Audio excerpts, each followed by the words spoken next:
तो जैसा कि हमने बताया, गृह मंत्री अमित शाह इस समय पटना में मौजूद हैं। विधानसभा चुनाव के ठीक पहले रणनीतिक रूप से बेहद महत्वपूर्ण उनका दौरा माना जा रहा है।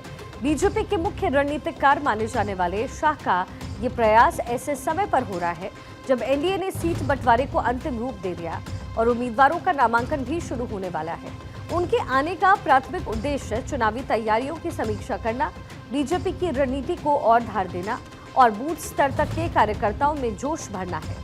शाह अपने प्रवास के दौरान पार्टी पदाधिकारियों के साथ अहम बैठकें करेंगे और विधानसभा चुनाव में जीत कैसे हो इसका मंत्र देते नजर आएंगे। खासकर उन क्षेत्रों पर उनका विशेष फोकस होगा जहां पिछले चुनाव में एनडीए कमजोर रहा था। एनडीए के सर्वमान्य नेता और बीजेपी के चाणक्य अमित शाह इस वक्त पटना पधार चुके हैं और 3 दिनों के दौरे पर अमित शाह बिहार आए हुए हैं। और आज बिहार में आज जो सबसे अहम कार्यक्रम है उसके तहत आज वो एक निजी चैनल के कार्यक्रम में हिस्सा लेंगे। उसके बाद बीजेपी के कोर टीम के साथ इंटरनल बैठक करेंगे। कल छपरा में के तरैया में अमित शाह रहेंगे, वहाँ पे एक विशाल जनसभा को संबोधित करेंगे।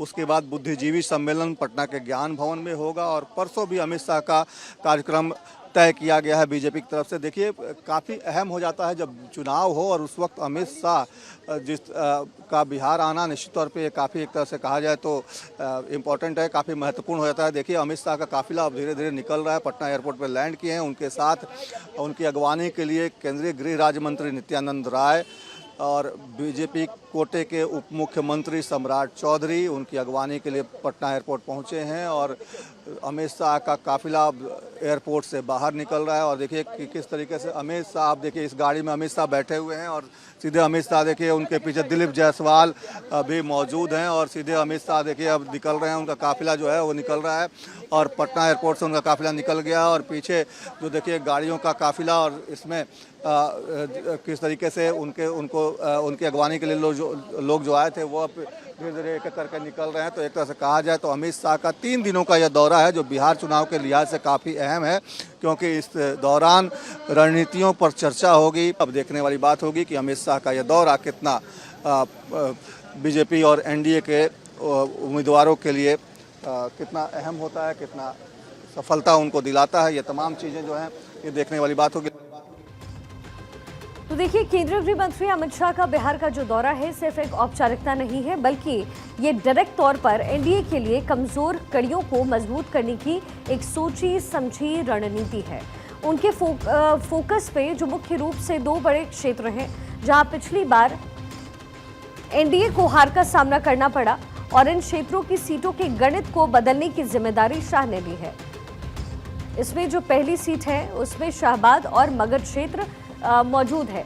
शाहबाद और मगध का जो चुनावी गणित है वो किस तरीके से, जरा आपको ये भी समझा दें। कुल मिलाकर के तकरीबन 60 विधानसभा सीटें आती हैं। 2020 के विधानसभा चुनाव में शाहबाद क्षेत्र की 22 सीटों में से एनडीए को सिर्फ 2 सीटें ही मिली, जबकि महागठबंधन ने 19 सीटें जीती। कोसी मिथिलांचल की जो सीटें हैं उसमें बेगूसराय जिले में विधानसभा की कुल आती हैं 7 सीटें, जिसमें 2020 में महागठबंधन ने अच्छा प्रदर्शन किया। बेगूसराय की हवा आसपास के मुंगेर, लखीसराय और खगड़िया जैसे जिलों के नतीजों को भी प्रभावित करने की क्षमता रखती है। शाह के दौरे का जो असर हो सकता है, जो प्रभाव हो सकता है, वो बेगूसराय को भाजपा का एक चुकी गढ़ माना जाता है। इससे यहां अपनी पकड़ मजबूत करना एनडीए के लिए आवश्यक है।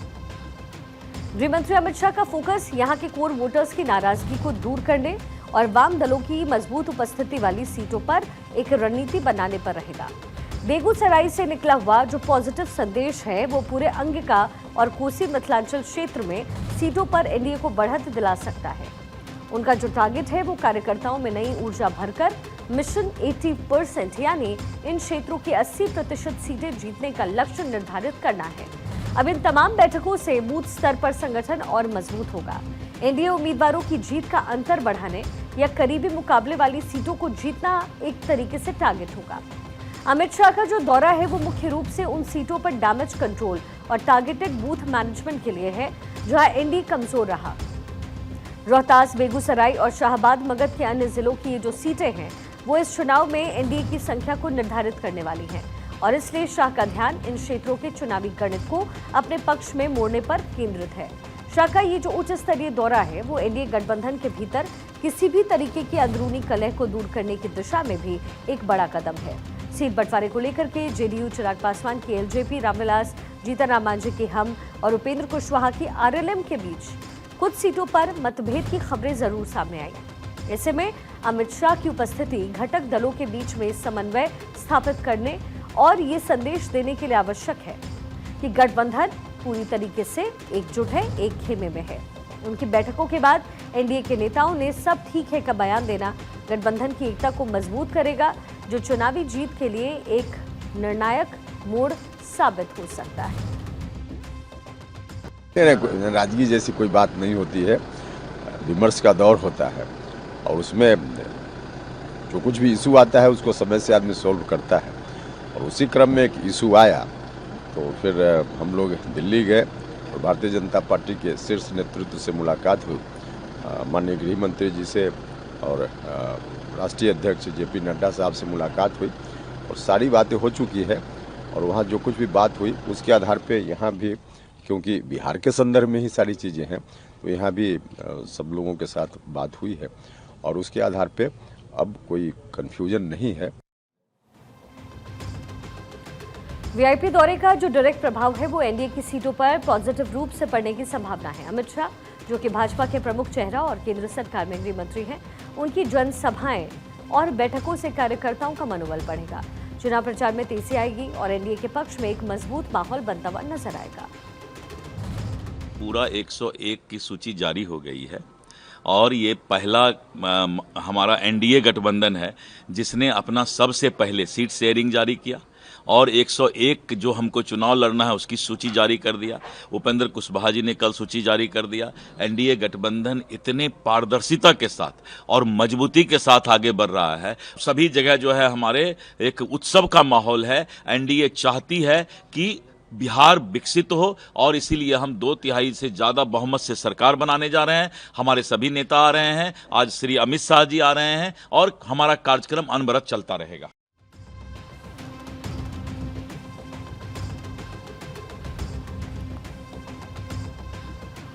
अमित शाह का जो दौरा है वो बीजेपी के पारंपरिक वोट बैंक को एकजुट करने के साथ साथ उन सीटों पर भी ध्यान केंद्रित करने में मदद करेगा जहां जीत मुश्किल मानी जा रही है। शाह का राजनीतिक कौशल और चुनावी प्रबंधन की क्षमता एनडीए को अपने निर्धारित लक्ष्य यानी कि 2/3 बहुमत की सरकार बनाने की ओर ले जाने में अहम भूमिका निभाएगी, खासकर ऐसे समय में जब नामांकन का दौर चल रहा है।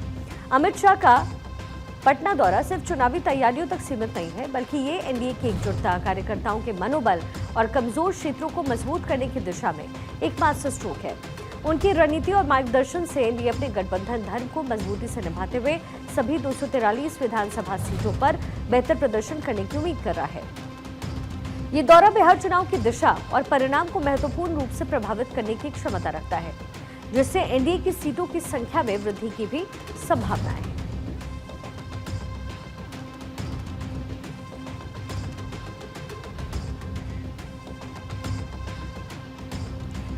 उत्तर प्रदेश के फायर ब्रांड नेता और मुख्यमंत्री योगी आदित्यनाथ का बिहार विधानसभा चुनाव में प्रचार के लिए उतरना भारतीय जनता पार्टी और पूरे एनडीए गठबंधन के लिए एक महत्वपूर्ण सियासी कदम है।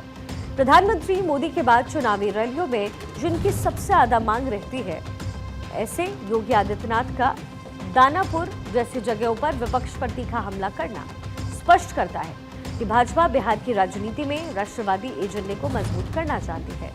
उनकी रैलियां सीधे तौर पर भाजपा के मूल समर्थकों, खासकर युवा और हिंदू वोटर्स को एकजुट करने का काम करेगी, जो उनके मुखर और आक्रामक भाषण शैली से सीधे जुड़ते हैं। योगी आदित्यनाथ अपने प्रचार के दौरान विपक्षी दलों पर सीधे फर्जी मतदान जैसे संवेदनशील मुद्दों को उठाकर एक खास नैरेटिव सेट कर रहे हैं। दानापुर रैली में उनका ये निशाना विपक्षी दलों पर अवैध रूप से वोट हासिल करने का आरोप लगाने के समान है, जो भाजपा के समर्थक वर्ग को बड़ी आसानी से प्रभावित करता है। योगी आदित्यनाथ रैली में इंडी गठबंधन के दलों से कई सवाल पूछे। उन्होंने विकास बनाम गुर्गे की बहस से लेकर के विदेशी घुसपैठियों, 1990 से 2005 तक बिहार का जंगल राज, बिहार की आध्यात्मिक ज्ञान भूमि को परिवारवाद और अपराध की भूमि बनाकर रखना और फर्जी मतदान जैसे कई मुद्दों पर इंडी गठबंधन को घेरने की कोशिश करते नजर आए। 1990 से 2005 तक बिहार का जंगल राज और परिवारवाद आपने देखा होगा। कौन वे लोग थे जिन्होंने बिहार की ज्ञान भूमि को, बिहार की इस आध्यात्मिक ज्ञान भूमि को परिवारवाद और अपराध की भूमि बना करके यहां के हमारे नौजवानों के सामने पहचान का संकट खड़ा कर दिया था। यहां विकास के नाम पर उस कालखंड में किस प्रकार की अराजकता फैलाई गई थी, ये किसी से छुपा हुआ नहीं। पिछले 20 वर्ष में बिहार को उस कलंक से मुक्त करने का काम एनडीए की सरकार ने जिस प्रभावी ढंग से किया है, आज डबल इंजन की ये भारतीय जनता पार्टी एनडीए की सरकार बिहार के अंदर उसको और प्रभावी ढंग से आगे बढ़ाने के लिए इस चुनाव में फिर से बिहार वासियों का आह्वान करने के लिए आई है। इसके साथ ही उनका ये दावा कि एनडीए बिहार पर लगे हुए 20 सालों के कलंक को मिटा रहा है, सीधे तौर पर विपक्षी दलों के पिछले शासनकाल को जंगल राज या व्यवस्था के रूप में चित्रित करता है। ये पूरी रणनीति मतदाताओं को अतीत के कथित बुरे अनुभव और वर्तमान में एनडीए के किए जा रहे विकास और सुशासन के वादों के बीच एक स्पष्ट तुलना करने के लिए मजबूर करती है, जिससे भाजपा को लाभ हो सकता है। उत्तर प्रदेश और बिहार का संबंध ये केवल एक संबंध नहीं है, एक साझी विरासत है, एक आत्मा का संबंध है, एक संस्कृति का संबंध है और एक संकल्प का भी संबंध है। ये संबंध उसी प्रकार से टूट है जैसे भगवान राम और मां जानकी का संबंध अटूट है। उसी प्रकार का संबंध उत्तर प्रदेश और बिहार का है। जो कार्य पिछले 20 वर्षों में माननीय श्री नीतीश कुमार जी के नेतृत्व में डबल इंजन की एनडीए की सरकार ने करके दिखाया है। देखिए, बिहार विधानसभा चुनाव में योगी आदित्यनाथ का प्रचार अभियान सीटों के गणित को कई तरीके से प्रभावित करेगा।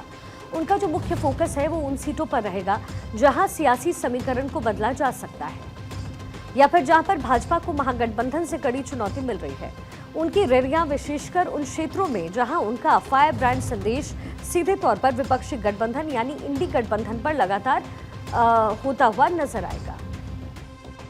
आरजेडी और कांग्रेस में और उनके सहयोगी दलों में इंडी गठबंधन में फिर से एक उन्होंने शरारत शुरू की है और वह शरारत शुरू की है विकास बनाम बुरके का। क्या यहां पर विदेशी घुसपैठियों को आकर के बिहार के गरीबों का, बिहार के दलितों का, बिहार के नागरिकों के अधिकार पर क्या उन्हें डकैती डालने की छूट देनी चाहिए? पारदर्शी और स्वच्छ चुनाव प्रक्रिया के तहत हर मतदाता को अपनी पहचान देनी है और पहचान पत्र दिखा करके ही वह मतदान में भागीदार बन सकता है। जब इसको आगे बढ़ाने की कार्रवाई के साथ एनडीए की सरकार उसका समर्थन कर रही है, एनडीए के सभी दल उसका समर्थन कर रहे हैं, लेकिन कांग्रेस, आरजेडी और उनके सहयोगी दल कहते हैं नहीं, फर्जी पोलिंग होनी चाहिए। तो पूरे बिहार में इस समय सियासी दांवपेच आजमाए जा रहे हैं। किसकी किस्मत खुलेगी, ये आने वाला वक्त बताएगा।